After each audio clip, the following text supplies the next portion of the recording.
Salam jumpa saudara, kembali bersama saya Maria Talimbekas dalam Dialog Publik Papua Barat Bicara. Kurang lebih 60 menit ke depan kami akan menemani Anda dalam dialog kali ini dengan mengangkat tema persiapan pelaksanaan Pilkada Teluk Wandama tahun 2024. Dan untuk membahas hal tersebut telah hadir bersama-sama dengan saya dialog pada kali ini. Saya akan sapa satu persatu narasumber kita yang luar biasa pada sore hari ini. Yang pertama Ketua KPU Teluk Wandama, Bapak Justinus Rumabur. Apa kabar Pak? Ya, terima kasih. Baik-baik KPU Teluk Wandama dapat menyampaikan terima kasih yang sebesar-besarnya atas kerjasama antara TV Papua Barat untuk bekerjasama dengan Teluk Wandama dapat menyampaikan kepada publik bahwa Pilkada Teluk Wandama dapat dilaksanakan dengan baik. Baik, terima kasih Pak. Dan saya akan sapa narasumber kita yang kedua yaitu Ketua Bawaslu Teluk Wandama, Bapak Epianus Rawar. Apa kabar Pak? Baik, puji Tuhan. Salam jumpa ya Pak. Dan narasumber kita yang terakhir saya akan sapa yaitu Kabak Ops Teluk Wandama, Bapak AKP Walman M. Simalango. Apa kabar Pak? Baik Mbak Maria, kabarnya sehat. Ya, kami juga berharap Mbak Maria juga dalam keadaan sehat ya. Baik, demikian. Baik, terima kasih. Tentunya kita bersyukur karena pada sore hari ini kita bisa berjumpa di Tanah Peradaban orang Papua untuk melaksanakan dialog kali ini agar menghimbau kepada masyarakat bahwa Kabupaten Teluk Wandama siap untuk melaksanakan pilkada di tahun 2024. Dan kami juga menginformasikan kepada pemirsa bahwa pada dialog kali ini kita mengangkat tema tentang persiapan pelaksanaan pilkada di tahun 2024 dan kita tidak mengangkat salah satu paslon pada dialog kali ini karena yang kita inginkan bahwa pilkada tahun ini aman ya. Tapi dengan kata aman ini kita tidak mengangkat salah satu paslon ya. Jadi sehingga kita berharap pilkada tahun ini berjalan dengan baik dan lancar. Baik, kita akan langsung dengan dialog kita kali ini dan pada kesempatan kali ini untuk pertama kalinya saya ke Pak Ketua KPU untuk menanyakan langsung seperti apa persiapan dari KPU Teluk Wandama sendiri untuk tahapan-tahapan yang sudah dilaksanakan. Silakan Pak. Ya, baik, terima kasih atas waktu yang diberikan kepada kami untuk dapat menyampaikan kepada publik bahwa Kabupaten Teluk Wandama siap untuk melaksanakan pilkada dengan tahapan-tahapan yang sudah dapat dilakukan atau sudah dapat dilalui. Di antaranya saya menyampaikan secara ringkas bahwa pada tanggal 27 sampai dengan 29 Agustus tahun 2024 adalah pengumuman pendaftaran pasangan calon. Dan berlanjut pada tanggal 27 Agustus sampai dengan 1 September tahun 2024 kita adakan penelitian administrasi dan dilanjutkan sampai kepada penetapan pasangan calon pada tanggal 22 September. Nah, dan juga dengan pada tanggal 23-nya kita pengundian nomor urut. Setelah tanggal 24 Septembernya kita lakukan atau dapat melaksanakan kampanye damai. Tanggal 25 September sampai dengan tanggal 23 November adalah masa berkampanye. Jadi artinya bahwa KPU terus melakukan tahapan-tahapan ya, dan itu sudah dilakukan. Baik, untuk pasangan calon yang mendaftar ke KPU sendiri untuk di Kabupaten Teluk Wandama berapa kandidat Pak? Ya, 2 kandidat saja. Yang 2 kandidatnya dapat mendaftarkan diri dengan sudah memenuhi persyaratan-persyaratan yang dibutuhkan di dalam regulasi itu. Baik, tentunya masyarakat harus jeli untuk dapat memilih siapa pemimpin yang akan membangun Kabupaten Teluk Wandama dan harapan kami bahwa siapa pemimpin yang akan terpilih itulah yang dipilih oleh Tuhan untuk membangun Kabupaten Teluk Wandama. Terima kasih Pak Ketua KPU.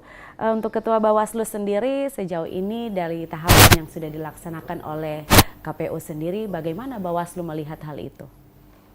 Baik, terima kasih. Bahwa dalam pengawasan kami terhadap KPU Kabupaten Teluk Wandama, bahwa sesuai dengan PKPU nomor 2 tahun 2024 tentang jadwal penyelenggaraan tahapan pemilihan gubernur, bupati, dan wali kota. KPU Kabupaten Teluk Ondama telah melaksanakan seluruh tahapan ini dengan baik. Pertama dimulai dengan pemutaran data pemilih, penetapan daftar pemilih sementara sampai dengan penetapan DPT, dilanjutkan dengan pencalonan. Terakhir tanggal 22 kemarin sudah penetapan calon, 23 pengambilan nomor urut undian oleh pasangan calon, dan 24 kampanye damai. Tanggal 25 kemarin pelaksanaan kampanye. Dari seluruh tahapan ini dari sejak tahapan awal pemutaran data pemilih sampai hari ini di masa kampanye di tanggal 10 ini KPU Teluk Ondama telah melaksanakan seluruh tahapan yang diatur oleh PKPU tadi dengan baik. Untuk DPT sendiri bagaimana Pak? Bahwa KPU Kabupaten Teluk Ondama pada tanggal 22 November telah melaksanakan pleno penetapan DPT. Okay. Nah, DPT kita kali ini sesuai dengan pleno itu 27.695. Nah, untuk pengawasan kami terhadap penetapan DPT ini berjalan dengan baik. Baik, terima kasih Pak Ketua Bawaslu.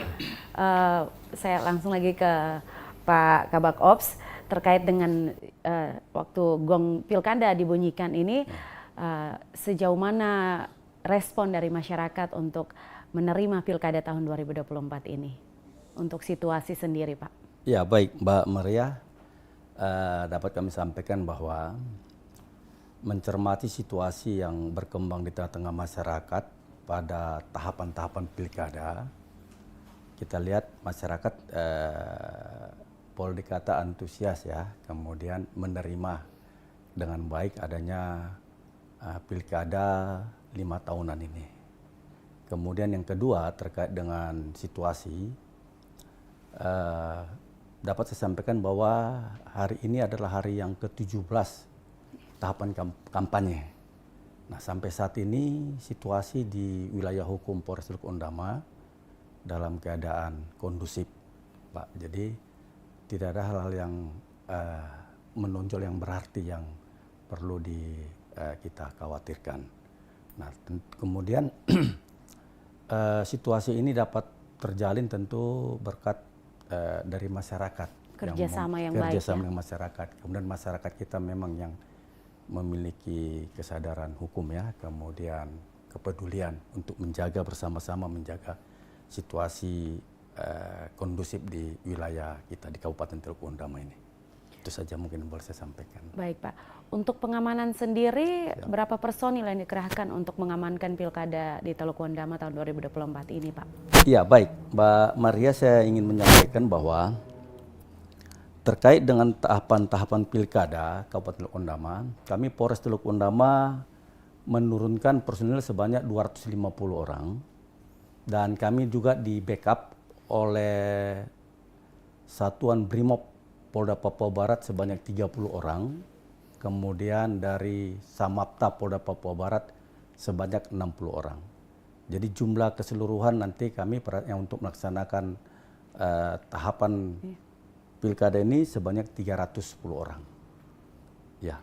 Baik, artinya bahwa Polda juga turut serta untuk mengamankan pilkada nanti di Teluk Ondama. Ya, baik, terima kasih Pak Kabak Ops.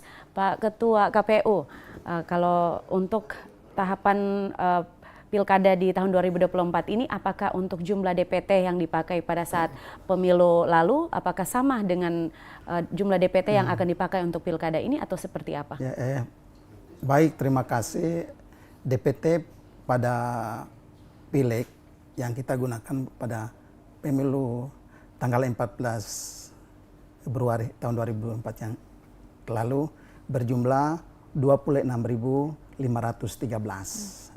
Sedangkan setelah pencocokan data pantar jalan dari rumah ke rumah dan tahapan penetapan sampai dengan kita menetapkan di tingkat kabupaten itu berjumlah 27.695. 27695 DPT yang digunakan. Apakah pada pilkada ini ada peningkatan dari pemilu atau bagaimana Pak? Akibat peningkatannya adalah pada saat pileg itu pemilih khusus itu ya di data ulang Itu yang pertama. Yang keduanya adalah pada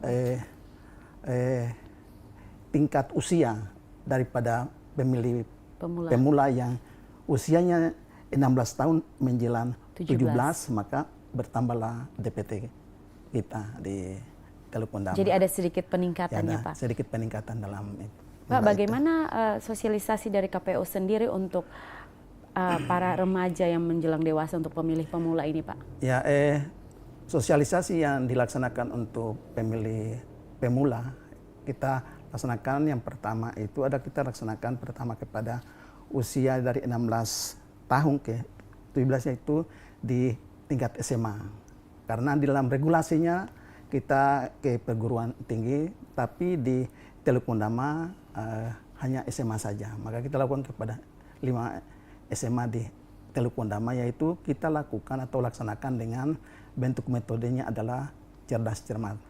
Pada saat pelaksanaan itu sampingnya kita sudah berikan sosialisasi bahwa datang ke TPS yang berusia 17 tahun harus punya hak pilih. Kita memperagakan nanti pada saat datang ke TPS harus dibuktikan dengan KTP atau KK, terus harus bertempat tinggal di tempat itu karena pelaksanaan pemilih pada saat ini adalah berdasarkan de jure, berdasarkan alamat tempat tinggal.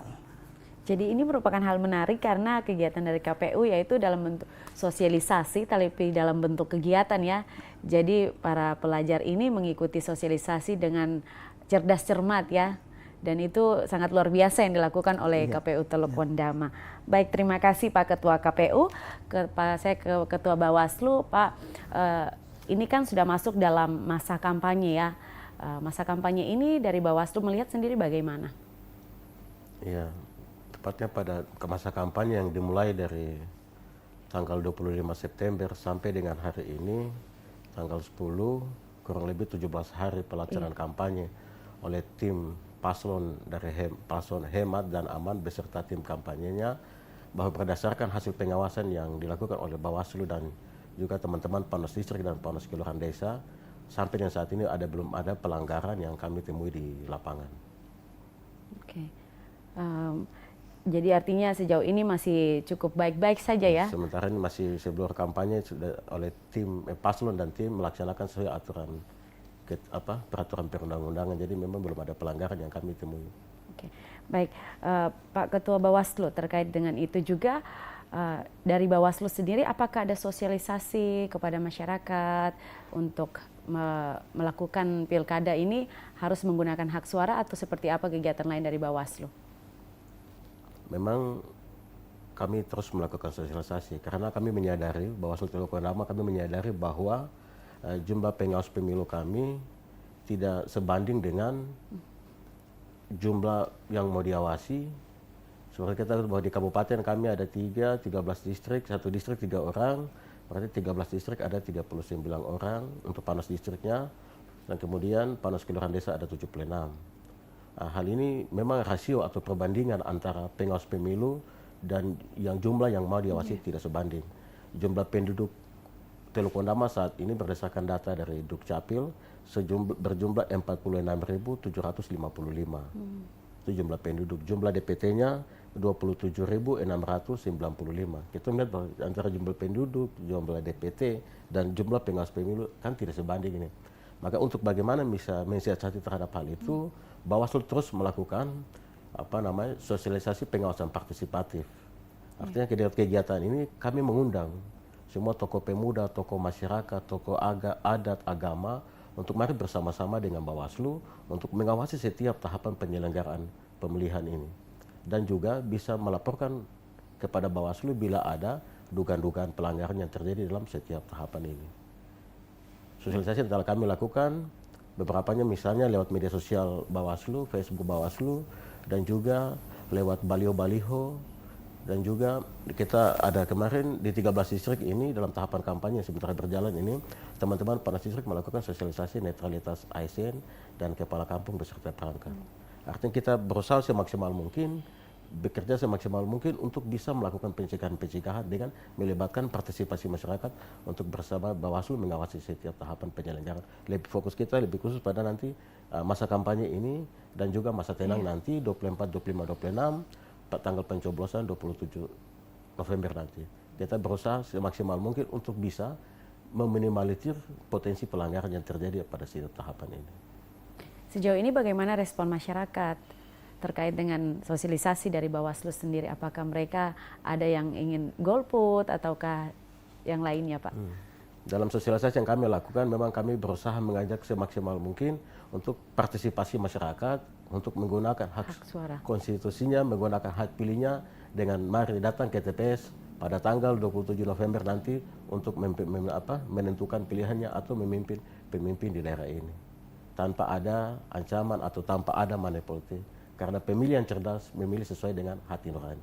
Baik, karena kita lihat bahwa salah satu money politik ini juga salah satu hal buruk yang terjadi saat pemilu dan mari kita minimalisir di Pilkada tahun 2024. Baik, terima kasih Pak Ketua Bawaslu. Kita ke Pak Kabak Ops lagi.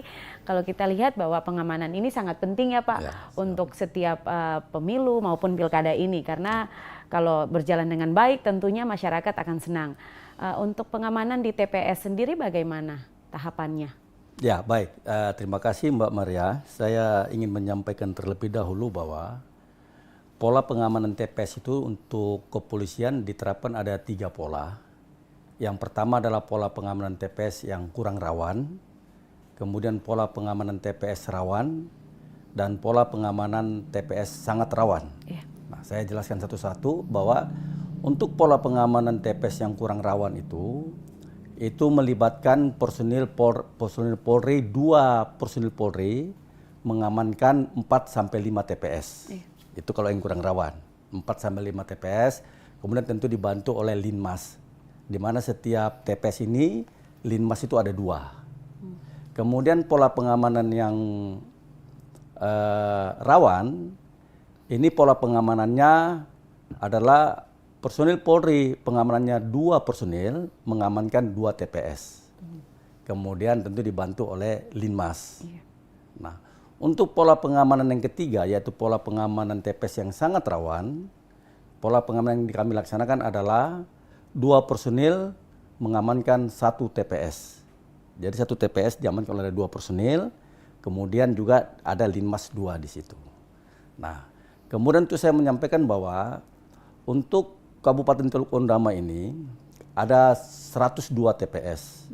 Setelah kami lakukan tentu mapping ya, pendataan oleh dari intelijen kami menempatkan posisi bahwa di Kabupaten Teluk Ondama ini dari 102 TPS itu ada 92 TPS yang rawan. Kemudian yang 10-nya lagi adalah dikategorikan TPS yang sangat rawan. Nah, TPS-TPS ini, yang 10 ini, ada 7 TPS di distrik Naikere. Ya. Kemudian 1 di distrik Wamesa, lalu 2 lagi di distrik Wamesa. Saya ulangi, 1 di distrik Nikewar dan 2 di distrik Wamesa. Kalau rawan begitu pengamanannya seperti apa Pak? Ya, itu yang saya katakan tadi. Pola pengamanannya yang sangat rawan itu adalah 1 TPS diamankan oleh 2 personil Polri. Nah, selain pengamanan TPS saya sebutkan tadi itu, selain personil Polri yang terjun langsung mengamankan TPS-TPS itu, juga nanti kami bentuk rayonisasi. Ini sesuai dengan petunjuk dan perintah Bapak Kapolda, kami bentuk rayonisasi, di mana nanti pengamanan TPS itu di setiap distrik itu nanti, di setiap distrik, misalnya seperti saya sampaikan tadi di distrik Naikere itu ada 7 TPS. Di sana tentu 7 berarti 14 personil yang mengamankan. Lalu nanti ada perwira pengendalinya 1 di situ. Untuk mengendalikan ini. Nah, jadi di setiap distrik itu nanti ada perwira-perwira pengendali di setiap distrik. Nah, itu yang disebutkan dengan rayonisasi. Kemudian nanti selain itu juga kami bentuk rayonisasi, kami bentuk juga wilayah per wilayah. Jadi setelah bentuk rayonisasi kami bentuk per wilayah. Gitu. Jadi untuk Kabupaten Teluk Ondama ini kami bentuk 3 wilayah, 4. 4 wilayah. Nah, di setiap wilayah ini tentu nanti dia akan koordinatornya adalah perwira dan personil dilibatkan, ada 10 personil nanti dilibatkan. Iya. Nah, saya kasih contoh di wilayah 1 itu adalah dia membawahi distrik Wasior, Teluk, Duari, dan Ron. Nah, ini nanti di wilayah ini ada perwiranya, ada personil 10, nanti mereka yang melaksanakan patroli di ketiga distrik ini. Begitu, ketiga distrik. Jadi apabila sewaktu-waktu kita tidak meminta, tetapi apabila sewaktu terjadi hal yang kita tidak ingin di salah satu TPS, wilayah inilah bersama dengan 10 personilnya ini yang akan mengamankan, bergeser untuk mengamankan itu mereka. Nah, di samping wilayah ini saya sebut tadi ada 4 wilayah itu, juga kami menyiapkan personil, ada tadi Brimob tadi yang kami standby-kan, nanti kami siagakan di Polres. Kemudian juga kami ada menyiagakan kapal C3 yang nanti yang diawaki oleh Polair. Nah, kapal ini tujuannya apabila sewaktu-waktu, karena kan daerah kita ini kepulauan, Mbak, kepulauan. Jadi apabila terjadi sewaktu-waktu hal tidak kita inginkan, ini kapal C3 ini yang milik Polri ini nanti bisa membawa anggota yang melaksanakan yang standby di Mako ini, ada kami standby, ini nanti akan bergeser nanti untuk mengamankan ke wilayah-wilayah.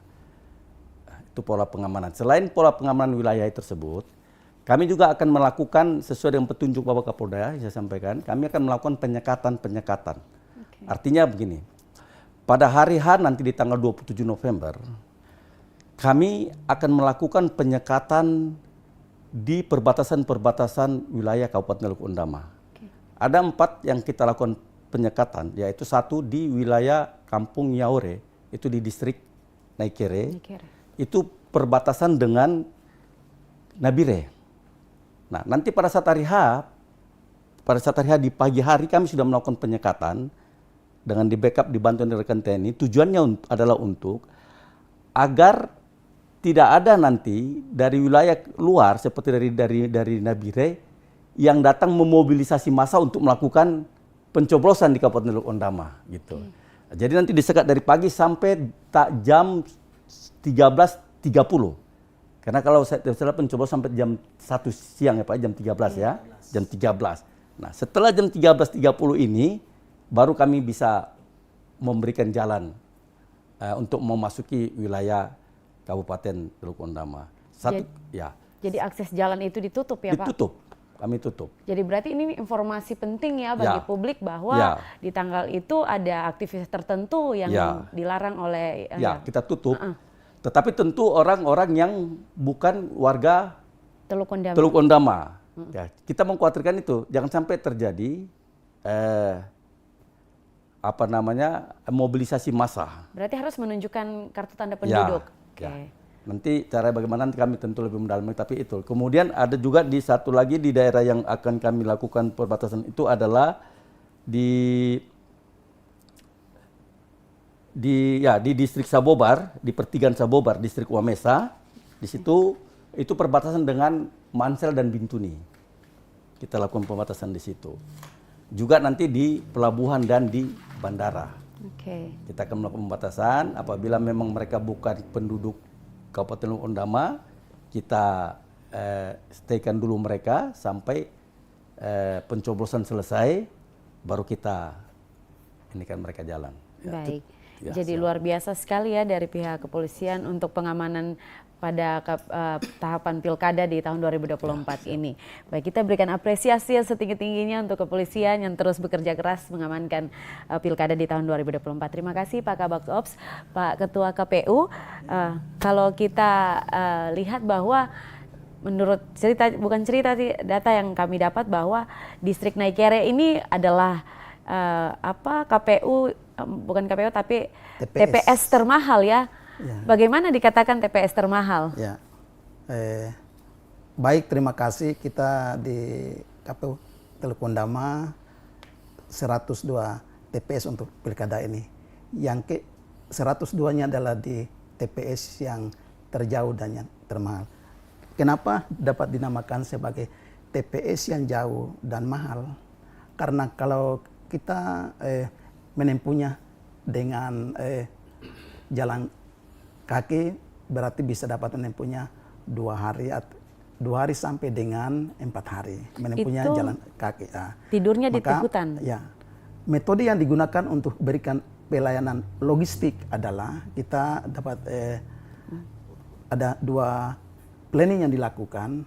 Planning yang pertama adalah transportasi udara, dan planning yang pertama adalah kita jalan kaki. Kenapa kita harus jalan kaki? Karena pada pilkada yang sebelumnya yang dilakukan oleh KPU Teluk Pondama pada 2015 dan 2019 kemarin itu, masyarakat berantusias dengan turun dapat ini karena dia pasti orang akan berjalan kaki. Planning yang kedua adalah kita menggunakan transportasi udara. Transportasi udara. Kenapa disebut mahal? Karena bisa dapat menghabiskan hampir ya setengah miliar daripada anggaran pilkada itu sendiri. Untuk mobilisasi sendiri? Untuk memobilisasi itu. Apabila kita menggunakan transportasi udara. Berarti helikopter ya Pak? Ya, helikopter. Dan untuk tahun 2024 ini mobilisasi ke Naikere pakai apa Pak? Ya. Lewat jalur darat atau udara? Planning yang pertama adalah kita menggunakan jalan kaki akibat daripada seluruh tanah Papua ini dapat melaksanakan pilkada. Pasti helikopter atau transportasi udara yang digunakan di Papua Tengah, Papua Selatan, daerah-daerah yang dianggap sulit adalah mereka menggunakan transportasi udara. Maka planning yang kedua adalah kita harus berjalan kaki. Dan ini kita sudah dapat lakukannya pada pilkada-pilkada sebelumnya. Jadi di Kabupaten Teluk Wandama itu adalah TPS termahal, dan TPS itu termahal. Sepertinya di Papua Barat itu adalah TPS termahal ya, karena menggunakan transportasi udara yaitu helikopter. Berapa jumlah DPT yang ada di distrik Naikere Pak? DPT sampai dengan hari ini pada DPT yang kemarin yang ditetapkan adalah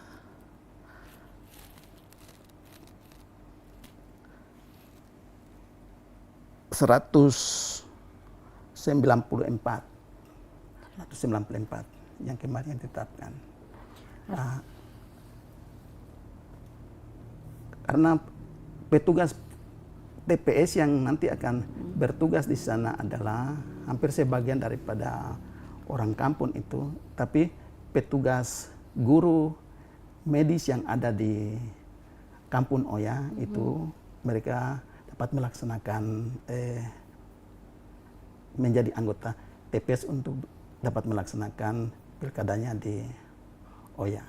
Artinya bahwa kita juga berikan apresiasi kepada KPU Teluk Wandama karena dengan jumlah DPT yang tidak mencapai 500-an, tapi terus berusaha untuk bagaimana setiap masyarakat yang ada di Kabupaten Teluk Wandama wajib menggunakan hak pilihnya di Pilkada 2024. Terima kasih Pak Ketua KPU. Baik, untuk Ketua Bawaslu, kalau untuk mengenai aturan-aturan, kita yang ingin kami tanyakan bahwa aturan apa saja yang harus diperhatikan oleh paslon sendiri dan juga ASN maupun TNI Polri saat berkampanye. Ya. Terkait dengan aturan atau larangan ini memang sudah diatur di dalam Undang-Undang 10 tentang pemilihan. Namun lebih jelasnya lagi itu ada di dalam Peraturan KPU nomor 13 tahun 2024 di dalam bab 8 pasal 57 sampai dengan 66. Di situ larangan bagi paslon dan tim kampanye. Misalnya contoh dilarang mempersoalkan dasar negara dan Undang-Undang Dasar 1945. Dilarang menghina atau suku, agama, ras pasangan calon tertentu ataukah partai politik tertentu. Dan disitu dilarang juga terkait dengan pemasangan alat peraga kampanye di tempat umum, misalnya di bangunan misalnya milik pemerintah, rumah sakit, tempat layanan kesehatan, dan fasilitas milik pemerintah lainnya. Begitupun juga dengan bahan kampanye, serta politik uang, dan juga intimidasi terhadap pemilih, dan masih itu di situ kurang lebih ada 20 larangan yang harus diperhatikan oleh pasangan calon dan tim pemenangnya. Terhadap hal ini hari Senin kemarin sebetulnya beberapa hal sebelum kita lakukan, kami telah mengirimkan 2 kali mengirimkan surat himbauan untuk pasangan calon dan tim pemenang untuk memperhatikan terkait dengan larangan-larangan yang diatur dalam PKPU 13 ini. Terus kemudian hari Senin kemarin kami telah melaksanakan rapat koordinasi lagi dengan 18 dengan partai politik dan tim pemenang. Kita memastikan bahwa mulai dari kampanye sampai dengan hari Senin kemarin itu semuanya telah berjalan. Artinya tim dan pasangan calon telah melaksanakan kampanye dengan baik sesuai dengan peraturan ketentuan yang diatur. Sehingga kita berharap hal yang baik itu tetap dilaksanakan sampai dengan berakhirnya masa kampanye. Demikian. Kemudian untuk ASN dan TNI Polri sendiri bagaimana, Pak? Kalau terkait dengan ASN dan TNI Polri, khusus untuk ASN, kami telah mengirimkan surat himbauan kepada pemerintah daerah, namun juga kami telah melaksanakan Bawaslu dan pemerintah daerah Kabupaten Teluk Ondama telah melaksanakan apel deklarasi netralitas ASN. Namun juga bukan hanya itu, kami juga di teman-teman di 13 distrik ini juga telah melaksanakan hal yang sama. Dan juga ada kurang lebih ada 15 baliho yang berisikan terkait dengan netralitas ASN dan TNI Polri beserta dengan kepala desa dan perangkatnya. Baik. Sejauh ini untuk alat peraga kampanye sendiri seperti baliho, apakah ada temuan dari Bawaslu, ada paslon yang melanggar atau seperti apa? Mulai dari tanggal 25 September sampai dengan hari ini tanggal 10, berdasarkan hasil pengawasan Bawaslu di kami kabupaten maupun teman-teman di Panwaslu distrik di 13 distrik dan 76 kampung terkait dengan lokasi untuk pemasangan alat peraga kampanye berupa baliho sudah sesuai dengan surat keputusan KPU. Makanya sampai saat ini belum ada yang kami tindak. Berarti masih berjalan dengan lancar ya? Pemasangannya sesuai dengan SK KPU dan pada zona yang telah ditetapkan. Baik, Pak Ketua Bawaslu, terkait dengan menjelang pilkada ini, pada saat pemilu bulan Februari lalu kan ada beberapa TPS yang dilaksanakan PSU ya. Apakah dari Bawaslu sendiri sudah pergi ke titik tersebut untuk menghimbau bahwa mengenai sosialisasi mungkin atau mungkin himbauan agar pada pilkada ini tidak terjadi PSU lagi, ataukah sudah melakukannya atau belum? Kami sudah ke sana membuat diskusi dengan warga masyarakat di sekitar itu. Kami menyampaikan larangan-larangan pada tahapan kampanye, lebih khusus lagi nanti pada tanggal 27 nanti. Artinya terkait menyampaikan bahwa kalau menggunakan hak pilih lebih dari sekali, sanksi pidananya. Kalau memilih menggunakan identitas orang lain atau mengaku diri sebagai orang lain, ada sanksi pidana juga. Kita berharap bahwa untuk pilkada kali ini jangan lagi sampai ada yang kami proses. Artinya bahwa setiap pemilih menggunakan hak pilihnya hanya sekali. Hanya sekali ya. Artinya bahwa Bawaslu juga sudah menghimbau ya. Dan bagaimana tanggapan dari Pak Kabak Ops terkait dengan dipidanakan ini?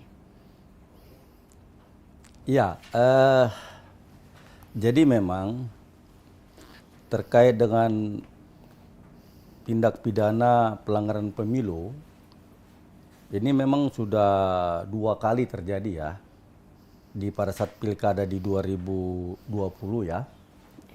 Itu juga ada yang dipidanakan oleh rekan-rekan Gakumdu, itu ada dua yang dipidanakan, kemudian juga yang kemarin di pemilu kemarin juga 2. Nah memang kita menghimbau ya kepada masyarakat saudara kita yang ada di Kabupaten Teluk Ondama ini untuk lebih cerdas lagi lah, cerdas lagi. Memang saya ingin menyampaikan begini, kejahatan itu bisa terjadi apabila ada N plus K, ya, apabila N plus K sama dengan kejahatan. Artinya N itu adalah niat. Niat, kemudian ada kesempatan, maka terjadilah kejahatan. Jadi ketika dia mau memilih, dia ada niat mau melakukan pencoblosan 2 kali, tapi tidak ada kesempatan. Karena memang regulasi tidak bisa, terus kemudian rekan-rekan penyelenggara pemilu memang tidak ada celah yang bisa diberikan untuk melakukan itu, sehingga tidak akan terjadi. Karena penyampaian dari rekan-rekan yang kemarin bahwa mereka tidak mau sebenarnya mencoblos, tapi ada undangan kepada mereka lagi. Ada kesempatan ya, Ada Pak? kesempatan itu diberikan. Jadi ada niat, jadi timbul niatnya gitu. Jadi kalau tidak ada biar ada niat, tidak ada kesempatan, tidak akan terjadi. Biar ada kesempatan tapi tidak ada niat, tidak akan terjadi. Begitu. Berarti Bawaslu harus lebih jeli untuk mengawas. Sehingga kesempatan itu kita tiadakan. Sehingga kita mengurangi masyarakat yang dipidanakan akibat dari pilkada. Baik, terima kasih Pak Kabak Ops. Kita lanjut lagi ke Pak Ketua KPU. Kalau kita lihat ini beberapa waktu ke depan akan dilaksanakan debat kandidat. Seperti apa persiapan yang tengah dilakukan oleh KPU sendiri? Oke, baik, terima kasih atas waktunya. Yang pertama adalah jadwal kampanye. Dalam jadwal itu ditetapkanlah tanggal untuk melaksanakan debat kandidat, yaitu tanggal 1 dengan tanggal 2 November. Yang kami sudah mengundang LO dari kedua paslon untuk kami sepakati untuk dapat melaksanakan debat kandidat pada tanggal 1 dengan tanggal 2 November. Tahapan yang dilakukan untuk menuju kepada tahapan itu adalah kita dapat menyurat. Kita dapat menyurat perguruan tinggi karena regulasi dapat mengatakan bahwa kita harus menggunakan perguruan tinggi yang ada di tempat itu. Yaitu kita menggunakan akademisi atau yang profesional. Maka KPU Teluk Undama dapat menyurat Universitas Papua, Unipa dan STIH. Kita dapat menyurat pada tanggal 18 September. Setelah itu kami turun untuk dapat menyusuri dan bertemu dengan rektor. Maka rekomendasikan dari Unipa dapat merekomendasikan 5 orang akademisi atau dosen di Unipa, dan STIH merekomendasikan 4 orang. Sebagai panelis? Sebagai tim perumus dan panelis. 2 hari yang lalu kami adakan rakor untuk kita menyampaikan regulasi bahkan tahapan yang dilakukan sampai dengan debat nanti di Astor. Maka kami mengundang 5 dosen dari Unipa yang direkomendasikan oleh rektor dan 4 orang yang direkomendasikan oleh pimpinan STIH. Disitulah kita samakan persepsi, kita berikan materi berdasarkan regulasi yang ada untuk nanti akan dipersiapkan materi-materi debatnya. Ya. Untuk debat kandidat ini pasti ditunggu-tunggu oleh masyarakat Kabupaten Teluk Wondama, karena dalam debat kandidat ini pasti masyarakat Kabupaten Teluk Wondama ingin mendengar apa visi dan misi dari paslon di tahun 2024 ini. Apakah sudah ada tema sendiri dari KPU untuk debat kandidat nanti? Ya, tema sentral dari Juknis KPU 1363 halaman 12 untuk KPU di seluruh Indonesia itu ada 6. Yang pertama adalah meningkatkan kesejahteraan rakyat. Yang kedua adalah memajukan daerah. Yang ketiga adalah meningkatkan pelayanan kepada masyarakat. Yang keenam adalah menyelesaikan persoalan daerah. Yang kelima adalah menyelesaikan pelaksanaan pembangunan daerah, kabupaten, kota, provinsi, dan nasional. Yang keenam adalah dapat memperkokoh Negara Kesatuan Republik Indonesia. Dengan tema ini, maka dalam pembahasan dengan para panelis itu, nanti dengan tema yang besar ini, mereka dapat meramu dia menjadi subtema berdasarkan visi misi dari paslon yang ada. Karena visi misinya ini mereka ambil dari RPJMD Kabupaten Teluk Wondama. Karena di dalam regulasi itu sudah mengisyaratkan untuk supaya pada saat mereka kampanye untuk dapat menyampaikan visi dan misi dan program kepada masyarakat, tidak keluar daripada ketentuan yang ada. Oke. Kapan pelaksanaan debat kandidat ini, Pak? Ya, kita sudah putuskan bersama dengan paslon dan LO, bahkan tim pemenangannya, yaitu kita menetapkannya pada tanggal 2 dan tanggal 1 dan 2 November 2024 ini. Berarti ini informasi penting untuk masyarakat Teluk Pondama bahwa dari debat kandidat ini kita bisa mengetahui visi dan misi pasangan calon bupati dan wakil bupati siapa yang layak sesuai dengan visi misi, dan pada pemilihan pilkada mari kita memilih dengan hati nurani sesuai dengan visi dan misi akan dipaparkan. Baik, terima kasih Pak Ketua KPU. Kita lanjut ke Pak Ketua Bawaslu. Bagaimana Panwas untuk masyarakat sendiri kan ikut serta mengawal dan mengawasi pilkada yang akan dilaksanakan pada tanggal 27 November nanti.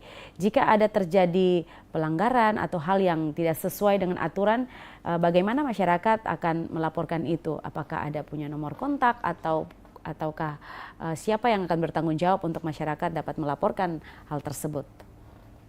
Baik. Memang moto Bawaslu Republik Indonesia kali ini, bersama rakyat awasi pemilu, bersama Bawaslu tegakkan keadilan pemilu. Iya.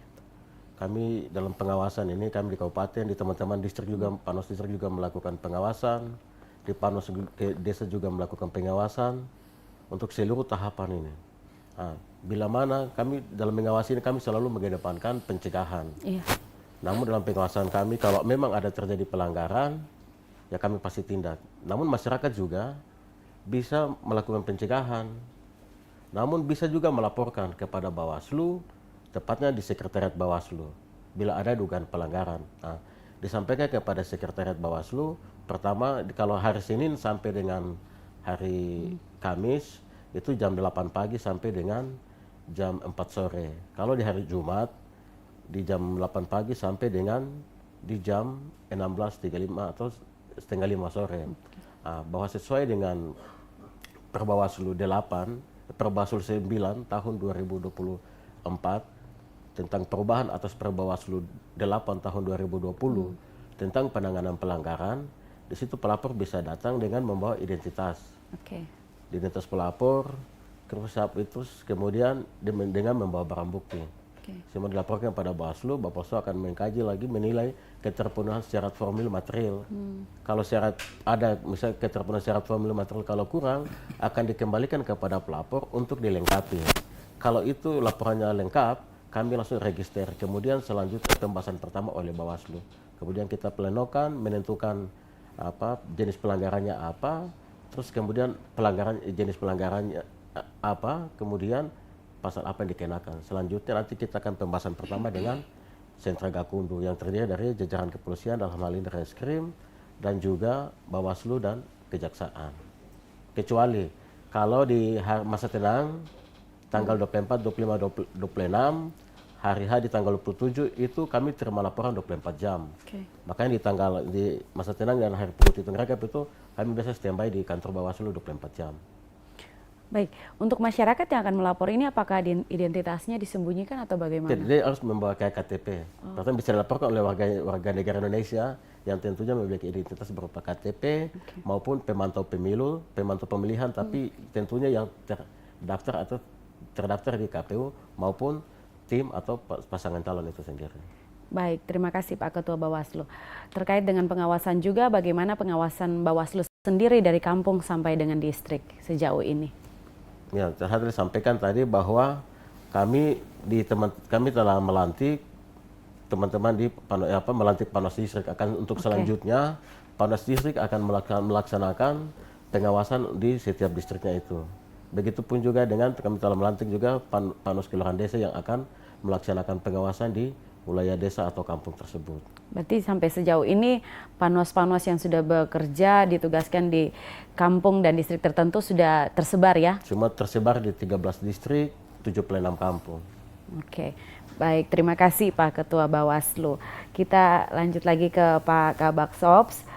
Sejauh ini bagaimana kerjasama dengan semua pihak untuk Pilkada tahun 2024 ini? Ya, Mbak Maria,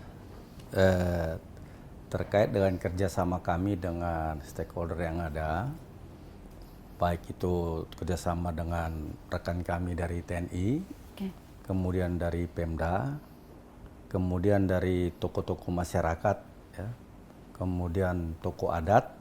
Kami juga menggandeng Dewan Adat Papua Wilayah Kabupaten Teluk Undama, juga tokoh-tokoh agama, seperti dari MUI, kemudian dari Klasis GKI, dari Katolik, dan denominasi gereja.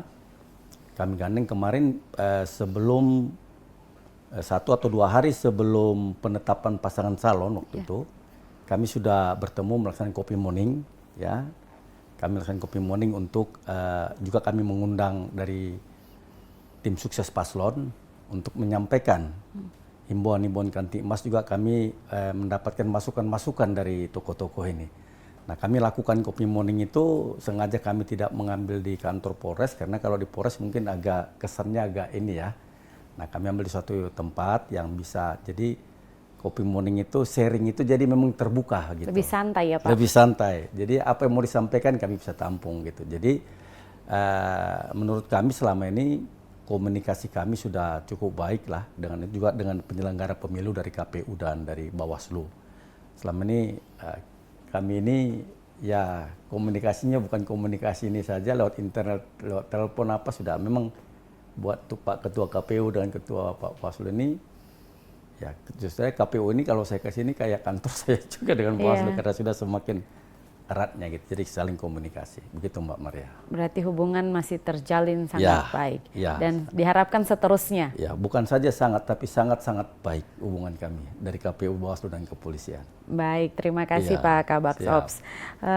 Kita ke Pak Ketua KPU terkait dengan debat kandidat nanti. Berapa kali debat kandidat akan dilakukan? Ya, baik, terima kasih. Debat kandidatnya saya mengulang lagi bahwa dilaksanakan pada tanggal 1 dan 2 November.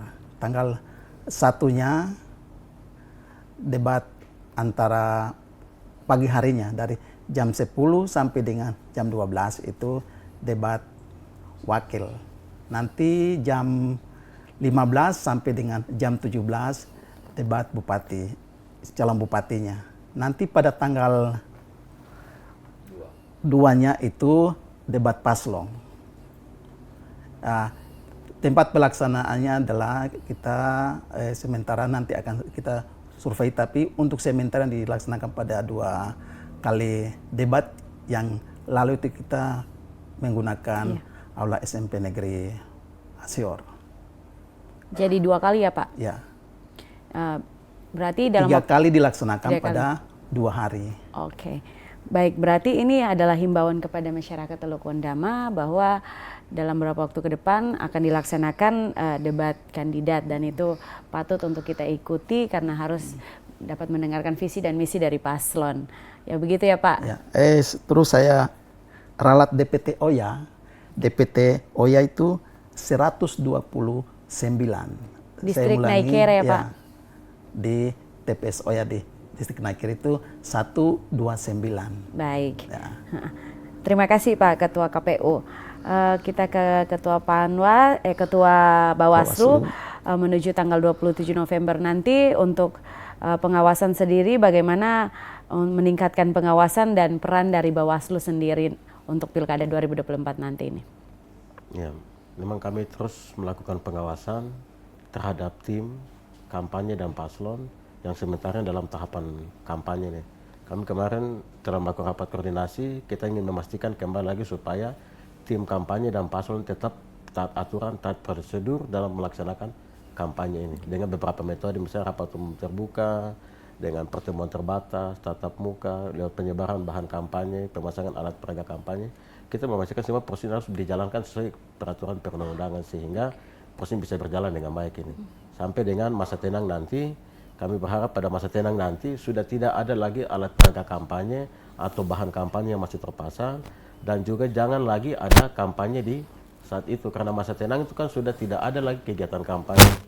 Karena ketentuan mengatur bahwa melaksanakan kampanye di luar jadwal yang telah ditentukan, itu ada sanksi pidananya juga. Kemudian kita memastikan lagi pada tanggal 27 nanti tetap masyarakat bisa hadir di TPS untuk memberikan hak pilihnya, dan oleh tim atau paslon jangan lagi ada money politik di sekitar TPS yang akan mengganggu atau mencederai pesta demokrasi pada tanggal 27 November nanti. Baik, terima kasih. Untuk pengiriman logistik sendiri nanti tanggal berapa, Pak? Logistik untuk pilkada? Oh, itu kalau terkait dengan pengiriman distribusi logistik itu Iya. mungkin nanti KPU yang lebih tahu. Oh, Kami pada iya. intinya siap untuk Pak mengawasi. Ketua KPU, untuk pengiriman logistik sendiri akan dilakukan pada tanggal berapa?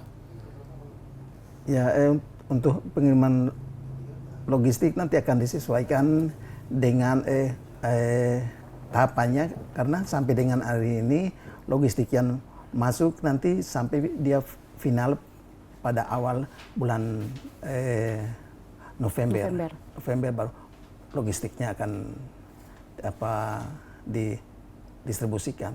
Oke, tentunya ada pengawasan dari Bawaslu sendiri dan juga dari kepolisian ya? Baik, untuk Pak Kabak Ops sejauh ini apakah ada kendala dalam pengamanan atau seperti apa yang mungkin bisa disampaikan? Ya baik. Sebelum saya sampaikan kendala, saya ingin menjawab tadi itu terkait dengan logistik pemilu. Kami dari Polres sudah melibatkan 10 personil kami untuk mengamankan logistik pemilu. Iya. Ya, bukan pengaman, saya ulangi, kami 10 personil mengamankan gudang logistik pemilu KPU punya. Ya. Jadi selama 24 jam kami mengamankan gudang logistik pemilu yang memang sudah ada beberapa logistik pemilu yang ada sudah masuk di gudangnya, Pak ya. Nah, itu yang penting. Terus yang kemudian yang terkait dengan kendala, ada beberapa hal kendala yang kami hadapi terkait dengan pengamanan. Yang pertama adalah terkait dengan kendala jaringan telekomunikasi. Oke. Ya, sampai saat ini ada beberapa wilayah di Kabupaten Ondama yang belum bisa kita menggunakan telekomunikasi. Nah, ini kendalanya, nanti juga ada beberapa TPS yang tidak bisa telekomunikasi. Ini tentu kendala ketika kami, ya kita berharap tentu aman, tapi kan tidak bisa underestimate ya. Kita mengantisipasi jangan sampai terjadi apa-apa sehingga agak kesusahan itu terkait jaringan telekomunikasi. Namun kami sedang berupaya untuk bagaimana caranya bisa berkomunikasi nanti dengan teman-teman yang melaksanakan pengamanan itu. Sedang diupayakan.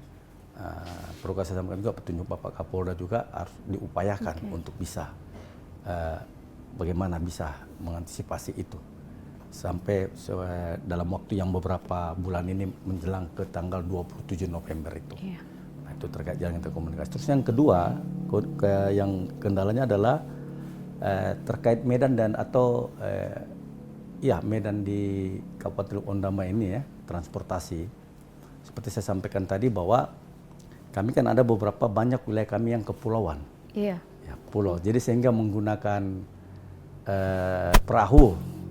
Seperti Mbak Maria juga dari Manokwari kemarin mungkin dengan kapal ya. Iya. Ya kan? Nah, itu jadi beberapa kali kalau naik ekspres kan berarti singgah-singgah kemarin. Iya. Ya. Jadi itu kami harus amankan lewat menggunakan perahu itu. Iya. Itu yang kendala. Dan juga seperti yang disampaikan tadi, satu kampung Oyah itu kan 3-4 hari jalan kaki dengan menggunakan heli itu kan cukup jauh ke Iya. sana. Nah, terus itu juga Oyah itu TPS Oyah itu masuk salah satu TPS yang sangat rawan. Nah, begitu. Jadi itu terkait dengan geografisnya yang terkendala. Untuk jaringan telekomunikasi sendiri bagaimana? Ya, itu yang saya sampaikan tadi, ada beberapa yang kami tidak bisa. Tapi sementara lagi upayakan sebelum sampai 27 November lagi diupayakan agar bisa jaringan ini bisa ini. Nah, itu sebenarnya perintah kebijakan Bapak Kapolda itu harus bisa diupayakan. Iya. Supaya kita bisa Terus berkomunikasi. berkomunikasi Iya. dengan personil kami yang melaksanakan pengamanan di TPS-TPS tersebut. Iya. Ya. Betul. Kita doakan bersama-sama semoga dalam waktu dekat telekomunikasi untuk di daerah-daerah tertentu dapat alternatif ya. Alternatif ya. Semoga bisa terus berkomunikasi dengan para personil yang bertugas di amin. lapangan. Terima kasih ya, mohon dukungan doanya dari. Iya, amin. Ya. Baik, kita tiba di akhir acara kita. Ya. Kita ingin mendengarkan closing statement dari Pak Ketua KPU seperti apa. Singkat saja kepada para pemirsa. Ya, Baik, terima kasih. Statement kami adalah kami mengharapkan pemilu kada Teluk Undama ini berjalan dengan baik dan sukses untuk menghasilkan Bupati dan Wakil Bupati Teluk Undama yang dapat memimpin kabupaten tercinta ini tanah peradaban ini untuk 5 tahun ke depan. Terima kasih. Baik, terima kasih Pak Ketua KPU. Ketua Bawaslu, closing statement-nya seperti apa yang mau disampaikan kepada pemirsa? Bawaslu memastikan bahwa terhadap seluruh tahapan ini, mulai dari kampanye, masa tenang, pungut hitung rekap, kami akan bekerja secara maksimal, secara profesional untuk melakukan pengawasan semaksimal yang kami bisa lakukan guna meminimalisir potensi pelanggaran. Harapan kami bersama rakyat awasi pemilu, bersama Bawaslu tegakkan keadilan pemilu. Seluruh masyarakat Teluk Undama jangan lupa tanggal 27 November mari datang ke TPS untuk memilih pemimpin kita, tentunya memilih sesuai dengan hati nurani. Terima kasih. Terima kasih Pak Ketua Bawaslu. Terakhir Pak Kabak Ops, Ya, seperti apa closing saya statement yang mau singkat saja, dibagikan? tapi mungkin ada 5 atau 6 yang saya sampaikan, tapi singkat saya Iya, sampaikan. singkat Yang saja. pertama adalah kami mengajak semua saudara-saudara kami, ya, masyarakat Kabupaten Teluk Undama ini, mari kita bersama-sama menjaga situasi agar tahapan demi tahapan pilkada ini yang saat ini sekarang sudah tahapan kampanye, kemudian nanti masa tenang, pencoblosan, lalu sampai terakhir nanti penetapan, terus kemudian pelantikan bupati terpilih, kita sama-sama menjaga situasi agar tetap kondusif di Kabupaten Undama ini. Seperti disampaikan tadi bahwa Kabupaten Undama ini adalah kabupaten tanah peradaban orang Papua. Mari kita jaga tanah peradaban orang Papua ini supaya kita tetap kondusif, aman dan nyaman. Itu yang pertama. Yang kedua, kami mengimbau kepada saudara-saudara kami dari saudara kami masyarakat Kabupaten Undama untuk bijak dalam bersosialisasi melalui media, medsos, agar bijak menggunakan medsos. Jangan menggunakan medsos ini untuk menyebar hoax, berita-berita bohong, terus kemudian melakukan berita hoax, black campaign dan sebagainya. Tolong bijak untuk menggunakan itu. Kemudian yang ketiga adalah pergunakan hak suara dengan baik. Tetapi jangan lagi menggunakan hak suara lebih dari 2 kali coblos. Kasihan yang kemarin sudah ada dipidanakan, kasihan. Akhirnya jangan lagi, kami tidak mau lagi itu terjadi. Selain itu jangan terjadi juga PSU. Kemudian yang keempat, paslon yang saat ini ada 2 paslon, kami meyakini bahwa itu adalah yang putra-putra terbaik dari Kabupaten Teluk Undama. Itu putra-putra terbaik dari Kabupaten Teluk Undama. Jadi siapapun nanti mereka yang terpilih, itulah putra-putra terbaik. Kemudian tentu kami minta juga penyelenggara pemilu, pengawas, kami dari Polri, TNI, dan ASN untuk benar-benar netral. Satu lagi yang saya mau ini kan, selain dari segi hukum, kami dari kepolisian menyampaikan segi hukum, ketepatan saya juga adalah agama Kristen. Satu ayat dari Alkitab saya mau ingin sampaikan, bisa ya? Satu ayat, ya, ada di Roma 13 ayat 1. Dikatakan di sana, tiap-tiap orang harus takluk kepada pemerintah yang di atasnya. Sebab tidak ada pemerintah yang tidak berasal dari Allah, dan pemerintah-pemerintah yang ada ditetapkan oleh Allah. Jadi siapapun nanti yang terpilih menjadi Bupati Kabupaten Undama, itulah yang ditetapkan oleh pemerintah, oleh Allah. Ya, ketika Allah menetapkan itu, mari kita sama-sama menerimanya itu dengan legowo, karena itu yang ditetapkan oleh Allah. Itu mungkin dari saya, Mbak. Terima kasih. Cukup Pak? Cukup. Terima kasih. Baik, terima kasih. Kita tiba di penghujung acara kita. Terima kasih untuk Pak Ketua KPU, Bapak Justinus Rumabur, dan Ketua Bawaslu Teluk Undama, Bapak Epianus Rawar, dan Pak Kabak Ops, AKP Walman M. Simalango. Terima kasih untuk dialog pada kali ini. Dan harapan kita untuk Pilkada tahun 2024 semoga berjalan sesuai dengan apa yang harus dilakukan. Dan kami menghimbau juga kepada masyarakat, jangan golput. Mari gunakan hak pilih Anda pada tanggal 27 November, dan pemimpin yang terpilih itulah pemimpin yang dipilih oleh Allah sesuai dengan ayat yang sudah dibagikan oleh Pak Kabak Ops. Baik, terima kasih. Saya Maria Talim Bekas dan seluruh kerabat kerja yang bertugas mengucapkan terima kasih atas kebersamaan Anda. Selamat sore dan sampai jumpa.